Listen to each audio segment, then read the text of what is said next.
MMA, DFS, picks, lineup advice, DraftKings, FanDuel, best bets, you name it. It's UFC 285. We're here for our picks and everything you need to crush this card on Saturday night.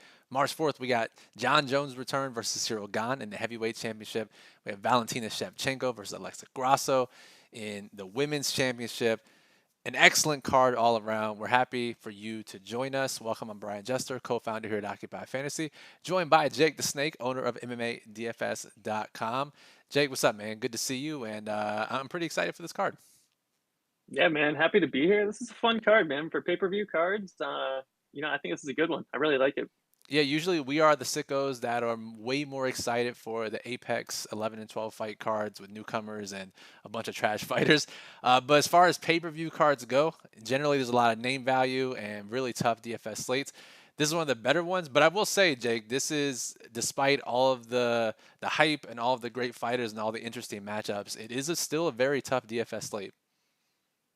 It's tricky. I'm just glad that we have some pivot options at the top. Like we have like the really popular options, but I think we have some guys that can compete with them. So it's not just going to be automatically we get 50% owned fighters in the winning lineup.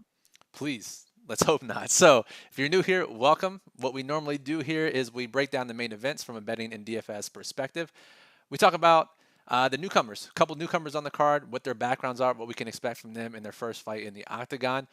Talk about some fighters who have just a couple of UFC fights under their belt. We'll give some context to their stats, and then we'll close it out with some bets, stream parlays, fights you have to target in DFS, and prize picks plays.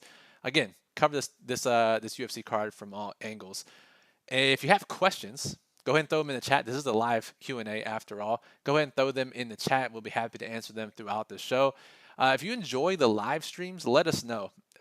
We go back and forth between pre-recording these and uploading them on Friday evenings. We've been doing the live streams for the pay-per-views on Saturday afternoons. Let us know how you feel about that, in addition to all the other content that we put out. We see Eagles, Samuel in the chat. What's up, guys? Say hi if you're watching, if you're lurking. Say what's up. Let's get into it. So, Jake, we have a lot of people who have been watching our shows for the past couple of years, and they probably know that what we're going to say when there are two 5-round fights on the card. Again, this is if they've been taking their notes, doing their homework.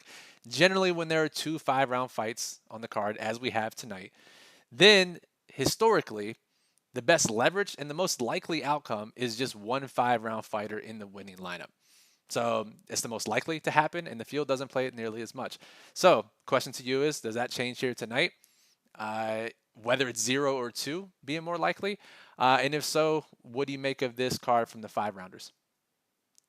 Yeah, man. I mean, you said it. Normally, we're looking at one. I think on this card, you could actually get away with zero. I think there's a very plausible case that Beau Nickel could potentially outscore Valentina Shevchenko.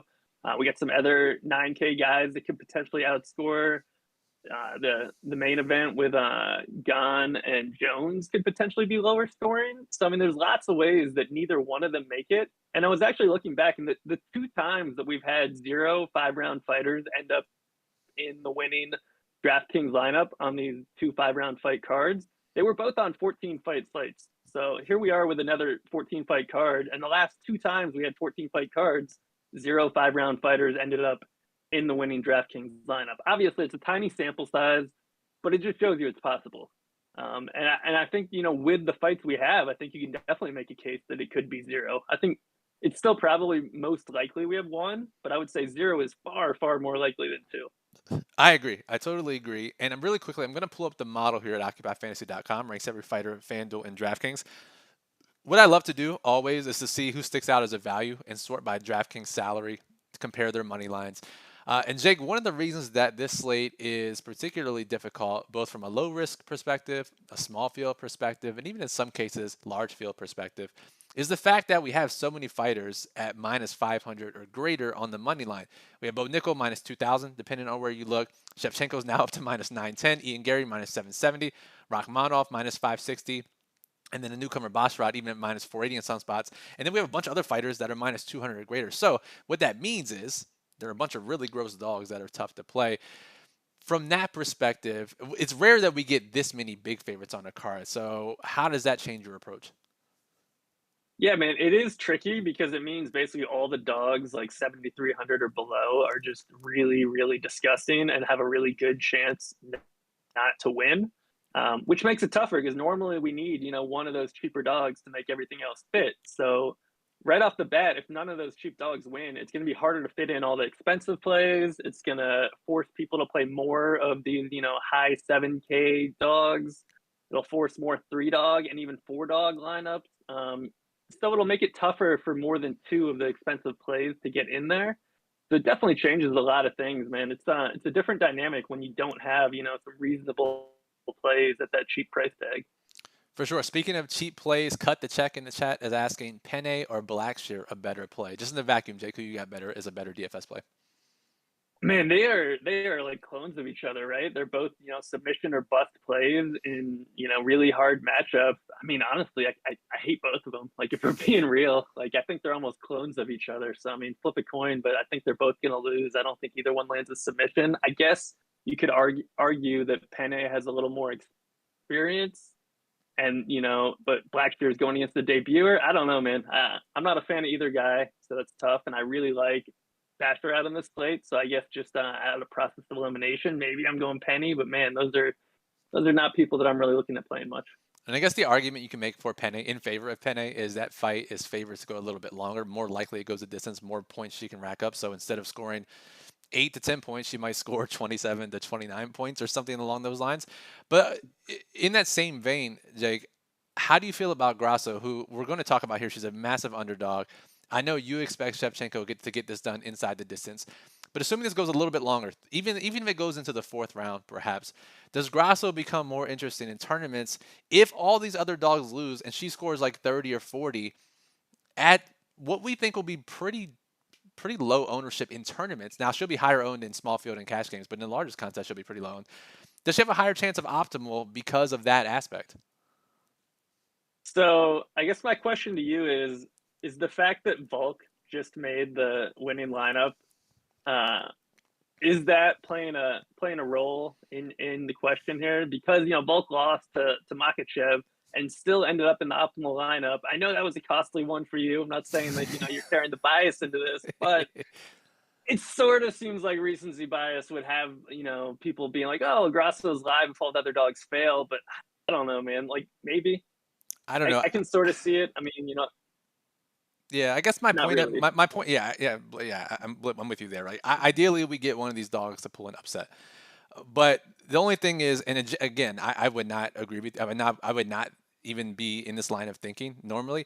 But the fact that we have so many big favorites and this run that favorites are on right now, wouldn't be shocking to see 1 or 2 dogs win on this entire slate. And if that's the case, I think Grasso's a little more possible because I don't know in losses who would even outscore her, assuming she doesn't get starched in like the first round or 2. Yeah, I mean, if you're going that route where you're assuming that all the dogs fail, I guess you would build a Grasso lineup with more 8K fighters Yes. because you're assuming all these 8K fighters beat the expensive dogs. So I guess if you're going on that narrative, then you can make it make sense. I just feel like we have a lot of live expensive dogs, so it's harder to see, someone like Grasso, who I expect to get mauled on the mat, really, really do enough to be useful. Like Okay. I don't think she has a chance at winning, and I don't really think she has a high enough ceiling because I think she's going to be on her back so much that I think it's going to be harder. Like, she doesn't have the get up game that Volk has, where she's going to be scoring enough to score 60 points in a loss. I don't think, but we'll see. I mean, you don't think she'll score 32 DraftKings points in the final round and make anyone lose in this chat 200K? I don't think so either. So, WW says, didn't Jordan Wright also make the optimal while losing? Yeah, and that goes to show that we've been on this crazy run of favorites winning. So, there's another recency bias point there too. Right. No, I mean, totally. It was crazy. We had like back-to-back losers make the optimal, which I just think like that's not a sustainable trend. The fact that we just had 2, like those are the only 2 that are going to like make it this year. So like the fact that it just happened doesn't make it any more likely it happens again on this slate. For sure. AO says it's 3 9K fighters and 3 7K fighters on a lineup that could work out. Yeah, historically, that's what we see, right? That's the best leverage is 3 dogs, 3 favorites. So, again, it's a little tougher this slate, but it's just going to mean it just means it's going to be even lower owned as a result. All right, let's keep it moving. Let's talk about the other championship fight. I think we pretty much got it out of the way, how we think Shevchenko and Grasso will go. Really quickly, ceiling on Shevchenko, obviously massive. The big question will be, can she outscore Beau Nickel in this matchup? I think there are lots of ways to do it. But Jake, what are you expecting generally from Shevchenko's ceiling in this spot? I think she has the highest ceiling on the slate of any fighter. So I mean, yeah, absolutely. Like her combination of grappling and striking just allows her to score, massive scores even with second, third, fourth round finishes. I mean, she can really, I mean, or decisions. I mean, she scored 115 points in a decision win that I thought she lost in her last fight. She spent 3 rounds basically on her back, still scored 115 points in her last fight. I mean, Valentina Bulletproof Shevchenko is her new DFS name. I mean, she just scores well every time, basically. Absolutely. All right, let's talk about the other main event. The most intriguing from a matchup standpoint. Jon Jones, Cyril Gane. Jones off the long layoff. Jake, I'll just cut straight to the point. For a variety of reasons, you look at Jones' historical production in the last few fights before his long time off. Now 3 years away from fighting. Now up to heavyweight. Gane historically tough to score against.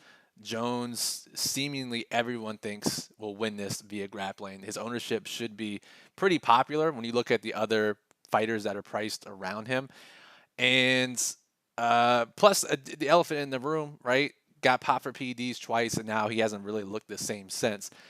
To me, he is the easiest fade on the card, and it's not really close when it comes to favorites.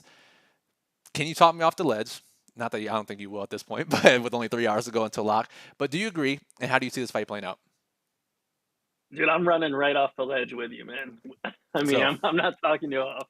I mean, 35 years old, moving up to heavyweight. I don't think he looks good, man. I don't think he's looked that good since 2017. I right. mean, this is not like a new trend. And I didn't think he looked very good on the scale. I mean, I guess, that's subjective, but, I don't think he looks good at heavyweight. I didn't think he looked great in his last few fights at light heavyweight. 3 years away is terrible. Literally the whole world is like Jon Jones is going to win by wrestling. So I mean, yeah, obviously that's definitely going to happen because everyone thinks it's going to happen. But The popular oh man, narrative is Ngannou wrestled Gane, right? And now therefore Jones will wrestle him. Why do you think why is this different? Why is this a different situation? So first of all, do you think Gane really trained much wrestling going into that Ngannou fight? I mean, I No. don't think he was practicing defensive wrestling all the time going into that fight because Ngannou had never wrestled before. That was a smart game plan by Ngannou. I don't know if he really had prepared for that or if that was on the fly. Really smart game plan, man. He was down 2 rounds, and I mean that was still a 2-2 fight going into round 5, and Gane has the fight sealed if he doesn't go for a heel hook in the fifth round. Right. I mean, he easily could be the heavyweight champ right now. But no, that was basically a sneak attack from Gane. So now he's coming into this fight. He's done a bunch of wrestling preparation, defensive wrestling against Jones. Man, we don't know what Jones' cardio is going to look like. We don't know what his power is going to look like. And even going back to his, what did he have, like 5 takedowns in his last 6 fights or something? It's like 5 or 6. It's not like he's been wrestling a ton lately. I mean, his last 5 fights, so 2 takedowns, 0, 3, 1, 0. Like, he hasn't been wrestling that much lately, and it's going to be harder now against a bigger, stronger opponent. We're in the bigger cage. It's going to be harder to track Cyril down. He's got great footwork. He's got good kicks. Another thing about Jones is he was always like a size bully. He was huge, massive reach. He's the same height as Gane, and I think Gane's probably going to be more powerful. A career-long heavyweight versus a guy that just packed on 50 pounds. No, man, I think. Look, it's possible Jones comes in and wrestles, but I don't think it should be taken as a given by any means. And I'm on the Gane side here. I think Gane's going to win this fight. I'm expecting Jones to look bad. I mean, it's a highly volatile fight. I'm not sure why there's people that are so certain on either side because this could go a lot of ways. He could wrestle. He might not wrestle. He might get tired. He might look bad. He might look good. But I mean, you get the plus money on Gane, get the cheaper price tag on Gane. Jones hasn't scored well. Yeah, I mean, I think everything points to Gane here. I mean, I agree with you for all the reasons that you mentioned. So I'll have 0% Jon Jones, and our currently winning will look fantastic until about 1 a.m. and then we'll be sweating. So I'd love to see it. So actually, we missed a question from Jayhawk. What's up, Jayhawk? In the chat says he loves Marquez tonight in tournaments. I know you do as well, Jake, given some of the bets that you put out there to both your subscribers and in a daily plug. So I know you agree there. What are your thoughts on Jalen Turner as a popular dog option? I mean, I think he's going to be a popular dog. I think it's the toughest matchup of his career. Gamrot stepped in on like 18 days notice. So, I mean, that could play a factor. I mean, maybe that'll make Gamrot, not have the wrestling cardio he normally has. But I mean, God, normally the guy's such a good wrestler, like world-class elite wrestler going against a guy that's primarily a striker that'll look for opportunistic submissions. I mean, this is a really, really, really tough matchup for Turner. And he also, he only had 18 days to prepare for Gamrot. So it's True. not like he had a long camp to prepare for the wrestling. He was going to go against Dan Hooker, who wrestles some, but is It's like the primarily a polar opposite, striker. dude. So, yeah, I mean, this is a really tough spot for Turner. And the guy has been absolutely smashing. I feel like he's got to bust eventually. I mean, I keep saying this the last couple fights. I was on Malarkey, and I was like, oh, well, all right. Well, then Malarkey's buddy Riddell's going to do it. I mean, Jalen Turner has been like single-handedly like taking out City Kickboxing, and he was about to do it again. But I think Gamrot wins this fight. I think Turner is going to be popular. I like Gamrot to win by decision. I think I've learned my lesson on this. You always have to play some Jalen Turner. He's not a guy you want to hard fade, No. but I don't think this is a spot where you want to be over on him. I think that he's probably going to lose and he's going to be popular. Fair enough. All right, let's talk about the UFC fighters making their debut. If you're in the chat right now, what's up? Say what's up. If you have any questions, let us know. We are here until 2:30 p.m. Eastern. So we'd love to see you say hi in the chat. Love to hear any thoughts, any questions. So go ahead and throw them in there. All right, debuts. We got a few, some interesting ones, and we're gonna start from first fight of the night. All the way down to the latest, because I know that's how your spreadsheet works, Jake. So just for you, we'll start with the earliest fight of the night. We have two debuting fighters battling against each other, and I will pronounce the names for you so you don't have to. We got Loic Rajabov and Esteban Ribovitz. Let's start with Rajabov. And we can keep this kind of brief. Background, what we can expect from them, competition level, stylistic matchup. So this is the rare time where we have a short notice favorite. Loic stepped in on 6 days notice after Kamala Kirk dropped out. This guy's like 31-year-old. He's been in the PFL. He twice lost fights for $1 million in 5-round decisions. Tough. So he's been through it all. He's actually, we just had the first fighter ever from Tajikistan on last week's card. Now he's going to be the second one. So I mean, similar style wrestler, not as dominant as Aliev from last week, but same style. Just wants to grind on people, wrestle, super durable. Guy's never been finished. I think 8 of his last 10 fights have gone the distance. But yeah, he's look for wrestling upside from him. So a better DraftKings play than on FanDuel. And now his opponent, speaking of pulling up other fighters from the same country, Ribovitz from Argentina is this falling in line with all these fighters from what's the organization down there? Samurai Fight Club, right? Yeah. This is the latest Argentinian 11-0 undefeated 100% finishing rate clone. Like literally, like eerily similar to Francisco Prado, who fought Jamie Malarkey in that boring decision loss. Like both guys 11-0, both guys 100% finishing rates coming out of Samurai Fight Club in Argentina.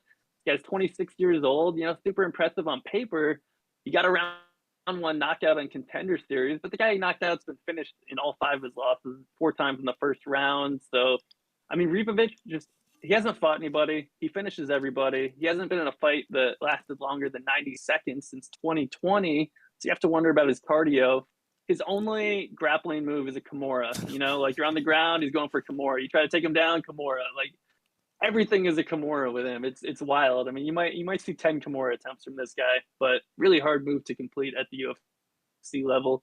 I mean, he's an explosive brawler, but I think this is going to be kind of a rude awakening, big step up in competition. I don't think he's ever fought any UFC level talent really before. And as we talk about this, right, I think he'll be pretty popular, all things considered, right, for guys in that price range. The money line stands out a little bit. The finish rate stands out a little bit. And like you always say, when people see 11-0, all finishes, that bumps their ownership up a little more. So, Jake, if you're looking down in that 7,200 range, we expect Ribovitz probably to be the most popular, right next to Martinez at 7,400. Yeah, and the line's been moving in his favor. He opened the week at plus 230. He's down to plus 185 now. So people are betting that undefeated record with the finishing rate. And I mean, he is going against an opponent who stepped in on short notice. So that obviously makes it more volatile. So if you have a bunch of terrible dogs, I get taking a shot on him, but I think he's probably going to get dominated on the mat and gas out. Fair enough. Quick question from Andrew. It says, to get unique, are you both planning on leaving a lot of salary on the table? I personally am not, Jake. 14 fights on the card, which means we have plenty of low-owned options to choose from. Historically, 14 fight cards, the optimal doesn't leave a ton of salary, and I cannot imagine that will be the case tonight unless Grasso pulls off a major upset, Jake, because of all of the high money line fighters. Are you building similarly? Yeah, man, I think salary is actually going to be really tight here without many cheap options, like you said, and with so many good 9K options, I think you should be building uniques more around ownership than salary. I think you're probably going to want to spend up and just try to play guys where you're not playing multiple guys that are like 40% owned. Fair enough. All right, let's go back to debuting fighters and going from the bottom up. We have the other Basharat brother. We have Farid Basharat's brother, Javid. We've been playing, hoping for a finish for the last 2 years. I think we might get it, Jake, with his brother Farid. Yeah, man. Like we kept waiting for Javid to get more aggressive, and then I started watching Farid's tape, and I was like, oh, we were just waiting for his brother to come to the UFC because this guy's he's the aggressive of the brothers. He's going after finishes, 9-0, 6 finishes, 5 rear naked chokes, typically looking to choke people out, but he's got good striking. I mean, just like his brother, Taekwondo background. These guys were born in Afghanistan, then were in refugee camps, then went to London. I mean, they've been through it all. This guy looks really good, man. I'm really excited about his prospects. Really good on the mat, very active ground and pound. He's coming off a decision win on the Contender Series. Still would have been good for 117 DraftKings points and 108 points on FanDuel. So he shows that he can score well even without a finish. But I like his chances to be the first person to ever finish Blackshear here. That says a lot. And Jake, his ownership is not prohibitive at all, right? Yeah, I mean, look, we were just talking about ownership to get unique, and I think guys like this are the perfect option where you have a 17% owned, projected owned 9K option opposed to like a 50%, Beau Nickel or Valentina Shevchenko. Speaking of which, the final fighter making their debut on the card will lead off the main card. It's Beau Nickel. We've all heard about him. We know the accolades, the college wrestling. Every single fight he's in, it's like he's speed running the video game to get the best time, and he's succeeded so far. Longest fight has been just about a minute long. So what do we do with this, Jake? Because the betting odds are just outrageous here, right? Minus 2,000 roughly, minus like 300 to finish the first round. It's pretty insane, right? We have, I guess, the closest comparison is Romanov versus Chase Sherman, and even that is as big of a lock as that was. The odds still don't compare to Beau Nickel's odds against Jamie Pickett here tonight. So, what do we do with this? How are you planning this out? And what is his scoring range look like here? Because Pickett could not be a worse opponent to cause chaos in this matchup, right? Like we're looking for a 3% fighter plus 1,800. Pickett is not the guy, right? Even I'm not playing Pickett. Let's just say a lot here. So, what do you think his scoring range is outside the quick win bonus? And how likely is the quick win bonus given that every fucking time he steps in the octagon, he gets it? So what do you think?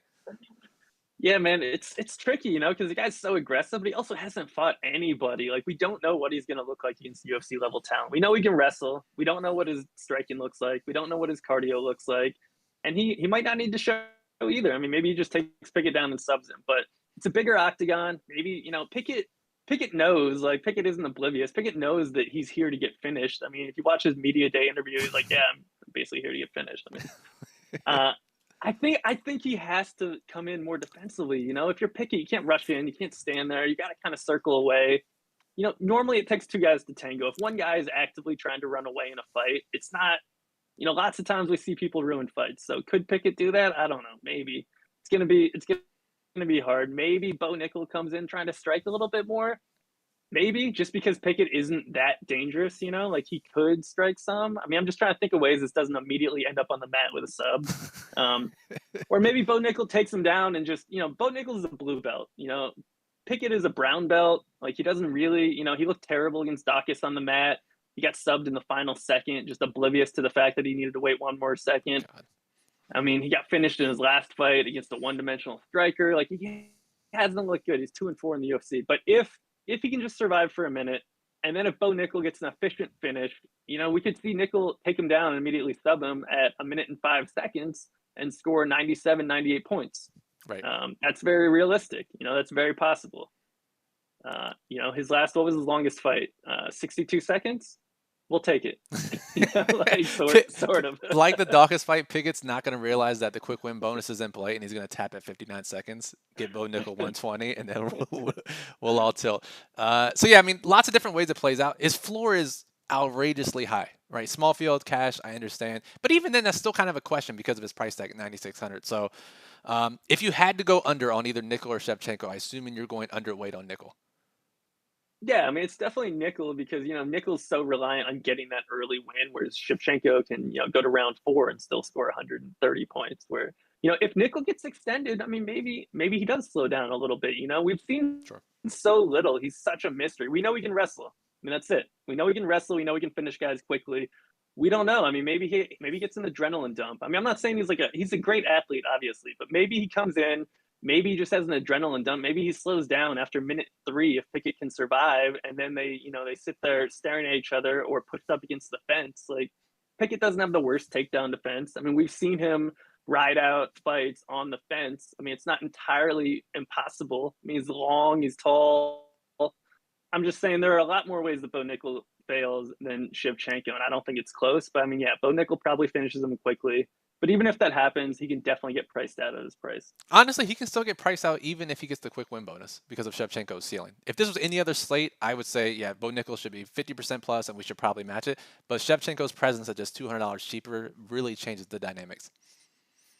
Absolutely, man. I mean, the fact that she's cheaper and can outscore him, even with the quick win bonus. I mean, we've seen it plenty of times. Shevchenko just putting massive slate breaking scores. So totally, totally agree. He's a great play, but at the same time, there are definitely ways he fails. So I would say I want to be higher on him in smaller field and cash stuff and lower on him in tournaments. Fair enough. Jack in the chat says, "Am I crazy for liking Jeff Neal after the huge weight miss?" So we haven't talked about this matchup yet with Rakhmonov, the undefeated fighter, and Jeff Neal was just kind of like, "Fuck it, I'm not going to make weight, so I'm gonna stop cutting." It was 5 pounds over the limit or 4 pounds over the limit. Does that really change your opinion versus a guy like Mana Martinez who like really tried and still missed weight? So I was looking back at the numbers, and the guys that miss weight by like more than 2 pounds basically never win, whereas the guys that miss weight by less than 2 pounds have actually done semi decent with most of those fights ending in knockouts. I mean, a big concern with Neal is the guy's a longtime veteran. He's not known for missing weight. So is he injured? I mean, something's going on with him to miss weight by that much. I don't really think he intentionally did it. I think that he potentially has some sort of injury, which, yeah, that has me pretty much off of him, man. Like, I already wasn't on him before. Like, I thought maybe he could keep the fight standing enough to kind of ruin Right. Shavkat. But man, that's asking a lot for him. For a fully healthy Jeff Neal, it's asking a lot for him to win the fight. For a potentially injured Jeff Neal, man, I'm not really interested in playing him at this point. Right, and he was cleared, but this is still a guy that had serious health issues a couple of years ago, right? So I'm not saying those have crept back up, but there are certainly some red flags here. And like you, I was thinking earlier in the week that he could certainly ruin this fight enough. Believe me, I haven't found a Shavkat fight that I haven't liked fading him. So this was no different, but the weight miss certainly is a little bit of concern. So, all right, it is almost 2:30. We'll stick around for a few more minutes since we spent so long talking about all these other topics. Jake, really quickly, good fighter, bad fighter. Good matchup, bad matchup. Fighters that have less than 4 fights under their belt in the UFC. This is just to give some context to their stats. Talked about Basharat. What about his opponent, Javid Blackshear? Good fighter, good matchup, bad matchup. Yeah, I think it's a bad fighter and a bad matchup. All right, easy enough. Tabitha Ricci, just 3 fights under her belt against Jessica Penne. Good fighter, bad matchup. Okay, moving on. We have Cameron Simon, who got the win against Kozlo in his debut not too long ago, just a couple months ago. Yeah, he's sort of, man. I don't know, man. He's getting kind of lucky in his last 2 fights to win both those. Like, opponent gassed out, then he kneed his last opponent in the face, and then kind of like finished the concussed opponent. He's like a young prospect who could be good, but I'm not ready to call him good yet. I think it's actually a tough matchup against Martinez, who's never been knocked out. All right. Moving on down, we have Ian Gary, who actually just has 3 fights under his belt. He's the guy that's priced the weirdest. If everyone's rushing to play Beau Nickel and Shevchenko, he's right there at 9,300. So I can't imagine his ownership. Is that crazy? Is he good? Is he actually good? And this is a good matchup or bad matchup? Yeah, man. I know everyone hates Ian Gary, because he's so like cringeworthy on the mic, but man, I think he's actually like good and improving. I think his striking looked good in his last fight. I think this is like maybe the best matchup on the slate. So I mean, this is like the slate breaker with the low owned guy that no one wants to play in the dream matchup. And I'm telling you, Gary's going to look better every time he steps inside the octagon. He's only 25 years old, great team around him. He's going to keep improving, and I think he's a guy that we want to be ahead of the field on. And this normally he's been 40% owned or whatever he's been, but now we get him at 20, maybe less than 20 this week. So Yeah. I like that. All right, moving on down. I think we have almost covered them all, right? No more, right? No other fighters less than 3 fights. All right, we're good. Yep, that's it. All right, 2:30. Let's close out the show here. We'll talk about a fight that you have to target in DFS. Whoever wins is likely to score well. Tough one on this card. We'll talk about favorite prize picks play on the board, and then we'll close it out with our stream parlay of the week. If you're still watching, make sure you're subscribed to the channel to get notified when we go live, upload these videos every single Friday or Saturday. Also, let us know whether it's in a comment, Discord message, tweet. Let us know if you prefer the Friday night videos or the Saturday afternoon live streams. It always helps us out. And again, any questions that you have after the show, we'll be in Discord until lock, occupyfantasy.com/Discord. So make sure you join us there. So fight you have to target. Jake, which fight do you think whoever wins is likely to score extremely well?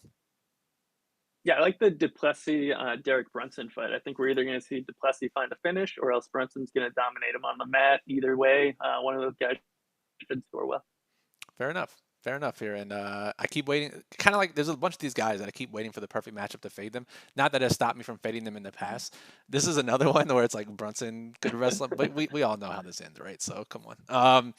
All right, favorite prize picks play on the board. You've been red hot on your prize picks plays, Jake, that you've been giving out to your subscribers both at MMADFS.com and in the daily plug at occupyfantasy.com. What's your favorite prize picks play on the board tonight? Yeah, I really like the Basharat over 97.5 points on prize pick. All in on Basharat. How could this go wrong? So finally, let's close it out with our stream parlay of the week. I'll pick a bet. Jake will pick a bet. If you're looking for bets before the lines move, make sure you check out Jake's premium content, MMADFS.com. Always gets ahead of the odds moves. And then the daily plug, occupyfantasy.com. Any bets that are left that he still finds value in, he puts them in there. We've got about 10 or 15 this week, so plenty of great bets to make. Varying risk levels. So depending on the type of bettor you are, you can find the bets that you like. Jake, for me, I forgot for a second, but I think my side of the parlay this week is Duplessis inside the distance, right? Yeah, that's what you were saying Okay, right before we hopped on. Yeah. So just a little I more think than even money, right? Minus 115, minus 120, depending on where you look. Duplessis, I mean, we just talked about it. So I think that's pretty good odds for a guy who's, minus 2 something. Yeah, and the guy, he's been to one decision, like 20 pro fights. So I think that's a solid one. And just staying on brand, I'm going to go with Basharat inside the distance at plus 175. I mean, we're going all in on Basharat here, man. It's either going to be a very good day, or we're not going to have as many viewers next week. And that'll be plus 403 on the parlays. Both guys known for finishes, both guys favorites. Turn $20 into $100 if they both get finishes. Love to see that. And we actually have a much higher risk parlay of the week in the daily plug that pays out 100 to 1. Is that what it was, right? Yeah, just over 100 to 1, the Lambo parlay. The Lambo parlay. So if you're interested in 100 to 1 parlays, make sure you check out the daily plug right after this stream. All right, any final questions? I don't think we have time for them. It's past 2:30, so sorry about that. But if you have any other questions, join our Discord server. We're happy to talk to you throughout the rest of the afternoon. You can follow Jake on Twitter at DFS_MMA. Go read his work, MMADFS.com. Check out his premium content, the sheet, which breaks down every fight from a betting and DFS perspective, the archive. Go check out historical DFS slates. He also writes the daily plug, occupyfantasy.com. Top plays, lineup construction tips, best bets that are remaining late in the week, prize picks plays, you name it, contest selection, everything you could possibly want. The Occupy model you saw on screen there for a little bit ranks every fighter, FanDuel, and DraftKings with projected ownership. And I've been in our lineup builder all morning, different slate groups, different rules. It's a very tough slate, and I've been using the lineup builder to its fullest capacity to figure out how all the angles that I want to attack it. So make sure you go check that out as well. All right, Jake, any final thoughts? Give me a prediction. Give me a chalk prediction and give me a chaos prediction for this slate from a DFS perspective. I think Valentina gets a finish on the mat with elbows out of the crucifix position in rounds 2 or 3. That's super chalk. Everyone knows that's going to hit. The chaos prediction is Cyril Gane knocks Jon Jones out early. Damn, dude, I'm on board with that. I'm super on board with that. I'll say one of the fighters 7,100 or less wins. So that would include Blackshear, Neal, damn it, Song Kanan, Alessa Grasso. I almost want to take that back immediately, but we'll say for the chaos aspect of the show, we'll say one of those guys gets it done. I still think Ribovich should be favored in this fight. I know that's not a popular opinion. Well, apparently it is. People are betting him. So I like Ribovich to get the finish there. So we'll include 7,200 or less And my chalk prediction is that one of Nickel or Shevchenko are in the winning lineup. I think that's pretty safe to say. Yeah, I think that's a good shot. And now it's definitely gonna be Basharat and Ian Gary in the winner over both of them. But so just as we close out the show, that's how that happens, right? If Shevchenko and Nickel both miss the optimal lineup, like what has to happen there? Nickel efficient finish or extended. Shevchenko either loses or ill-timed finish, and these other fighters. But there's like 4 or 5 guys that can outscore them. So that's how that has to happen, right? Yeah, I mean, they can get priced out. Even like let's say Shevchenko and Nickel both score 110, and Basharat and Ian Gary both score 108 or 9. Right. They can get priced out. Like this could be a really tight pricing slate where it's either the full salary or only 100 or 200 left over. So I mean, that could be the difference. When you have a 9100 and a 9300 versus a 94 and a 96, we could see them get priced out, or they could get outscored. I mean, there's a couple ways. Love to see it. All right, for Jake, I'm Brian. DFS, MMADFS.com, OccupyFantasy.com. We appreciate you listening as always. Go enjoy UFC 285 and good luck.